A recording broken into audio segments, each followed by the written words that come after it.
യൂസുഫ് നബി അലൈഹിസ്സലാത്തു വസ്സലാമിന്റെ ഈ കൈപ്പേറിയ അനുഭവം മഹാനായ യാക്കൂബ് നബി അലൈഹിസ്സലാത്തു വസ്സലാമിനുള്ളത് കൊണ്ട് തന്നെ പറഞ്ഞുവിടാൻ ധൈര്യപ്പെടുന്നില്ല.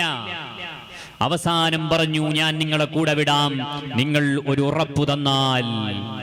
അവർ ഉറപ്പു കൊടുത്തു, തീർച്ചയായിട്ടും ഞങ്ങൾ ഈ പൊന്നുമോനെ യൂസുഫിനെ ഞങ്ങൾ ഒരു യാത്രയിൽ ഞങ്ങളിൽ നിന്ന് അറിയാതെ ചെന്നായ കടിച്ചു പോയതാണ് എന്നൊക്കെയാണല്ലോ അവർ പറഞ്ഞൊപ്പിച്ചത്.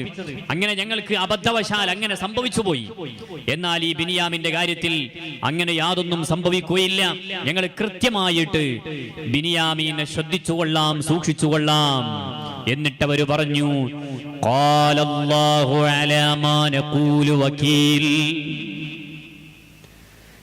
ഞങ്ങൾ ഈ പറയുന്നത് റബ്ബിനെ ഞങ്ങൾ മുൻനിർത്തി പറയുകയാണ്, അല്ലാഹുവിനെ സാക്ഷി നിർത്തിയിട്ട്